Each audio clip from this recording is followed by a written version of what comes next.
మీ business ఏదైనా మీ ఊర్లో promotion చేయాలంటే అది సుమన్ టీవీతోనే సాధ్యం. ఇప్పుడే సంప్రదించండి. Welcome to Suman TV Warangal.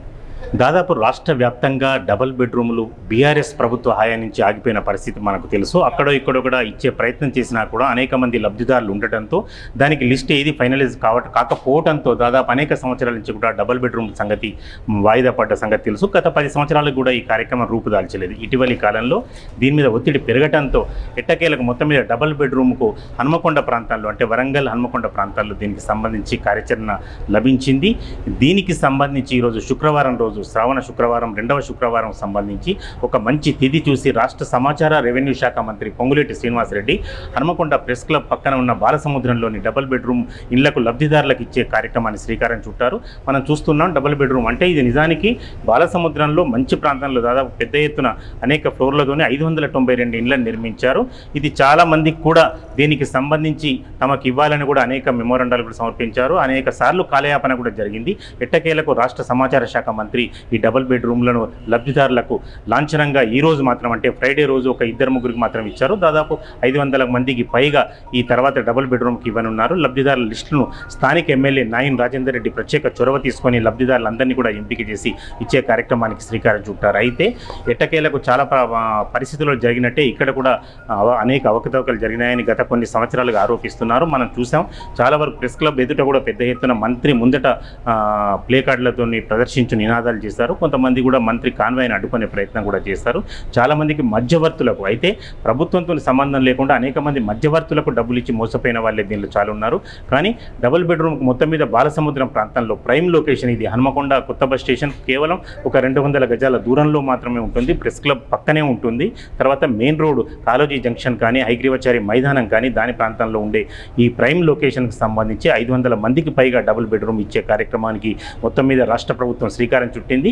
భవిష్యత్తులో ఇంకా వరంగల్ హన్మకొండ ప్రాంతాల్లో నిర్మించిన డబుల్ బెడ్రూమ్లకు దీంతోనైనా మోక్షం కలుగుతుందని చాలా మంది కూడా ఆలోచిస్తున్నారు. నాకు కొడుకు పుట్టిండు. నా కొడుకు తెలంగాణ పార్టీ ఎప్పుడు వచ్చిందో కేసీఆర్ ఎప్పుడు వచ్చిందో ఆ తెలంగాణ అప్పుడు నా కొడుకు చిన్న పిల్లోడే ఆ తెలంగాణ పార్టీలో నా కొడుకును ఈ స్వామి అనడైనా లీడర్గా తయారు చేసి నా కొడుకు నెంబర్ పెట్టుకొని పోయి నువ్వు ఓట్ల కాడ ఉండు రమేష్ అని చెప్పి ఓట్ల కాడ అందరూ నాకు ఓట్లు వేయించారు సార్. నా కొడుకు స్వామి నా పేరు మిస్ చేసిండు. నా కొడుకు చచ్చిపోయిండు సార్. నా కొడుకు మొన్న మందాయి చచ్చిపోయిండు.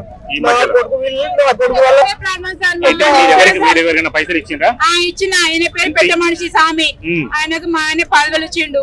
ఇదివైపు డబ్బు మొత్తం రాలేదు. ఇంతమందికి కొంతమందికి వచ్చింది. బెడ్రూమ్లు అప్పుడు రాలేదు. మా అమ్మ మా నాన్న ఇక్కడే చనిపోయిండు. మొన్న మా ఆయన యాక్సిడెంట్ విషయం కూడా ఇక్కడే చనిపోయిండు. ఏంటో ఒక 2 నెలలు శ్రీనివాస పెనకల్లో మా ఆయన వేసిన వీళ్ళందరితో చెప్పినా ఆయన చనిపోతే కూడా చెప్పినా స్నానకున్న నోట్ల మట్టి కొట్టకాని నాకు కొడుకో బిడ్డే కదా మేమే నమ్మకం పెట్టుకుని బతన మక్కులం అని చెప్పినా. నాకు ఏడు ఆధారం లేదు అని కూడా చెప్పినా. నాది ఆధార్ కార్డు ఇక్కడనే, రేషన్ కార్డు ఇక్కడనే, ఓటాకు ఇక్కడనే. మరి ఇప్పుడు ఎవరు అడగాలి? లిస్ట్ పేరు వచ్చిందా అన్న చెప్పిండు. ఆయన కూడా లోపల వస్తలేరు.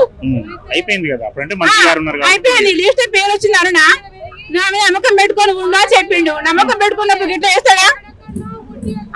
ఇప్పుడు ఎవరు అడగాలి? నేను మాలాగా చాలా మంది మీరు అంతా వాళ్ళే అప్పుడు మునిపోయారు. అందరు 30 మంది దాకా పేర్లు రాలేదు. మేమంతా ఇక్కడ ఉండేది సార్. ఎవరికో ఇస్తే ఇక్కడ మా ఇంటి నెంబర్ ఉండదు కదా. మాతో ఓటు వేపించుకుంటావు, అన్ని తింటావు. నువ్వు ఓటు వేపించుకున్నావు 5 ఇవ్వవు 10 ఇవ్వవు. వద్దు నాకు కమిషన్ వద్దని చెప్పి వాళ్ళు తింటారు. స్వామి అంటే వాళ్ళని పిలిపేయండి. మేమే ఇచ్చాం సార్. ఇప్పుడు మాకు ఇల్లు రాబోయే